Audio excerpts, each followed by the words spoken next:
عزیز طلباء السلام علیکم۔ آج میں آپ کو مغلیہ سلطنت کے چوتھے بادشاہ جناب نور الدین جہانگیر کی زندگی کی ہسٹری سناؤں گا۔ جیسے کہ میں نے آپ کو بتایا تھا، نور الدین جہانگیر کو ہندوستان کی حکمرانی حاصل کرنے میں کوئی دشواری نہیں ہوئی، کیونکہ اس کے دو بھائی اس کے والد صاحب کی زندگی میں وفات پا چکے تھے۔ یہ اکلوتا تھا، تنہا تھا۔ اور میں نے آپ کو بتاتا چلوں کہ چونکہ اس کے والد صاحب ان پڑھ تھے تو انہوں نے شہزادوں کے لیے بڑی اعلیٰ تعلیم کا انتظام کیا تھا، جس کے لیے بڑے بڑے وقت کے نامور علماء، شعراء کی خدمات حاصل کی گئی تھی۔ اسی لیے اسے نور الدین کو عربی، فارسی، ہندی اور ترکش زبانوں پر عبور حاصل تھا۔ موسیقی اور مصوری اس کی پسندیدہ سبجیکٹ تھے۔ مصوری میں تو اسے اتنا لگاؤ تھا کہ وقت کے نامور مصوروں کو اس نے اپنی دربار میں ہر وقت جمع کیا ہوتا تھا۔ اگر کہیں سفر پہ جاتا تو اس جمع غفیر کو اپنے ساتھ لے جاتا، اگر کہیں میدان جنگ میں جاتا پھر بھی انہیں اپنے ساتھ لے جاتا، اگر شکار پہ جاتا پھر بھی انہیں اپنے ساتھ لے جاتا۔ تو اس طرح جو چیز اسے پسند آتی اسے مصوری کی زبان میں محفوظ کر لیا کرتا۔ اسے موسیقی سے بھی بڑی دلچسپی تھی۔ قوالی اسی کی ایجاد کردہ ہے، آج کل جو ہم سنتے ہیں قوالی اسی کی ایجاد کردہ ہے۔ اس طرح یہ رنگین مزاج بھی تھا۔ انارکلی کی کہانی اسی کے ساتھ منسلک ہے۔ اور اس کے بعد سب سے پہلے نوجوانی میں ہی اس کے والد صاحب نے اس کی شادی راجپوت فیملی کے ایک راجا کی بیٹی سے کر دیا تھا۔ اس کے بعد اس کے ٹوٹل 5 بیٹے تھے، جن کے نام شہزادہ خسرو، شہزادہ خرم، شہزادہ جہاندر شاہ، شہزادہ پرویز اور شہزادہ شہریار تھے۔ اس نے ایک موقع پر اچانک، اس کی رنگین مزاجی کا یہ عالم تھا کہ ایک بار باغ میں یہ ٹہل رہا تھا کہ ایک واقعہ ہو گیا۔ اس میں ایک ایرانی نیاد جناب ریاض الدین اور اس کی بیگم کا نام تھا عصمت بیگم، اس کی بیٹی مہر النساء سے اس کی آنکھ لڑ گئی اور یہ اس پر فریفتہ ہو گیا۔ اور اس کا والد بہت دور اندیش انسان تھا۔ اسے جب ان کی اس محبت کا پتہ چلا تو اس نے اسے گوالیار کے علاقے کا گورنر بنا کر بھیج دیا، اور اس خاتون کی شادی ایک فوجی، ایرانی النسل فوجی جناب علی قلی خان، جسے اسی شہزادہ سلیم کے نے شیر افغن کا خطاب دیا تھا، اس کے ساتھ اس کی شادی کر لی، اور اسے بنگال کا صوبیدار بنا کر بنگال بھیج دیا، یعنی ایک کو مشرق میں بھیج دیا، ایک کو مغرب میں بھیج دیا، تاکہ اس کے دل میں جو اس کی محبت ہے وہ نکل جائے، کیونکہ وہ اس کی شادی کے خلاف تھا، شاید کہ ایک کنیز کی بیٹی تھی، اس لیے اس کے والد اس کی شادی کے خلاف تھے۔ یہ بہترین عالم انسان تھے، اس نے اپنی سواخ عمری یعنی داستان حیات ایک کتاب کی شکل میں خود لکھی تھی، لیکن خود اسے مکمل نہیں کر سکا تھا۔ بعد ازاں اس کے ایک وزیر محمد ہادی نے وہ کتاب مکمل کی، جسے کہتے ہیں توزک جہانگیری، جس میں اس نے بڑے عجیب و دلچسپ واقعے لکھے ہیں۔ جیسا کہ ایک جگہ یہ لکھتے ہیں کہ میں نے سن رکھا تھا کہ شیرنی کا دودھ اگر آنکھوں میں لگا دیا جائے تو وہ انسان کبھی نابینا نہیں ہوتا، اسی لیے میں نے کہہ رہے بڑی کوشش کی، لیکن شیرنی کا دودھ حاصل نہیں کر سکا۔ اس طرح اس نے اپنی زندگی میں وہ علاقے جو اس کا باپ سلطنت مغلیہ میں شامل نہیں کر سکا تھا، اس نے شامل کیے۔ ابھی تھوڑا ہی عرصہ گزرا تھا کہ بادشاہت کے دور میں اس کے دل میں جو خلش تھی، یعنی ایک خلش دل میں رہتی ہے پرانی دشمنی کی، تو اس نے سب سے پہلے بادشاہ بنتے ہی اپنے بڑے بیٹے شہزادہ خسرو کو، جس نے اس کے خلاف بغاوت کی تھی، گرفتار کر کے اس کی آنکھیں پھوڑ دی، اور ایک اپنے دودھ شریک بھائی کے ساتھ چند فوجیوں کے اس نے شیر افغن کے پیچھے روانہ کیے۔ بنگال پہنچ کر شیر افغن کی گرفتاری کی خبر اسے دی، وہاں ان کی مدبیڑ ہو گئی، اور شیر افغن نے اس کے دودھ شریک بھائی کو مارا، اور اس کے ساتھ جو سپاہی تھے انہوں نے شیر افغن کو مار دیا، لہذا شیر افغن قتل ہو گیا، اور اس کی اہلیہ اور ایک بیٹی تھی جو بعد میں لاڈلی بیگم کے نام سے مشہور ہوئی، اس کے ساتھ آگرہ آ گئے۔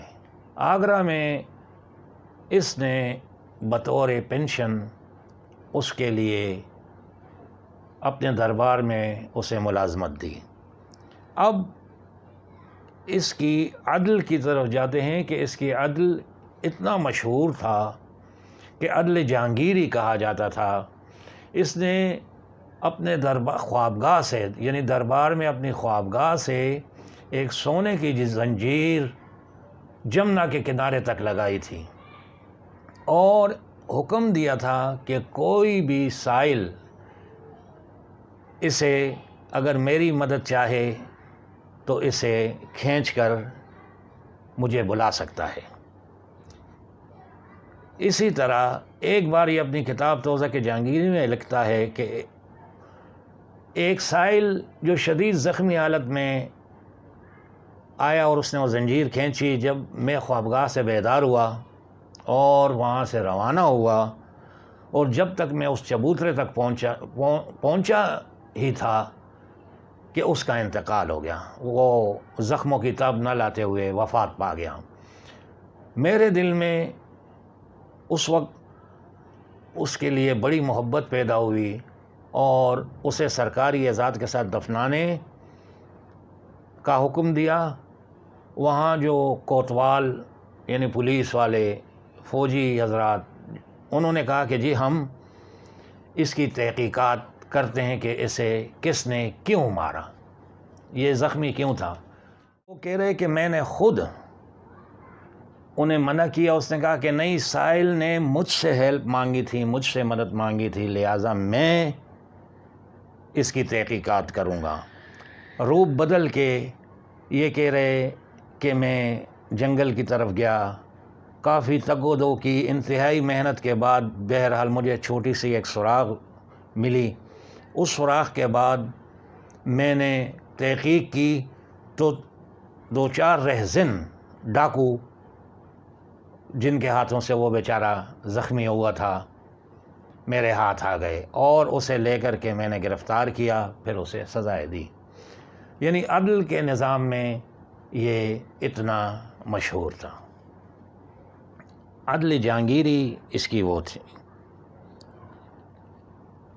اسے کشمیر سے بہت پیار تھا۔ اس نے وہاں پر نشاط باغ، شالیمار باغ اور نسیم باغ بنوائے تھے۔ وہاں اپنے لیے ایک حویلی بھی قائم بنائی تھی کشمیر میں، جہاں پر یہ اکثر گرمیوں میں جایا کرتا تھا۔ جب ایک بار نوروز کے میلے میں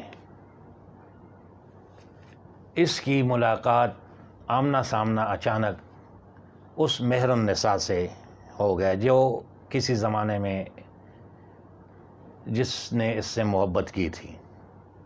اب مہر النساء نے اس سے شادی کا پیغام دیا،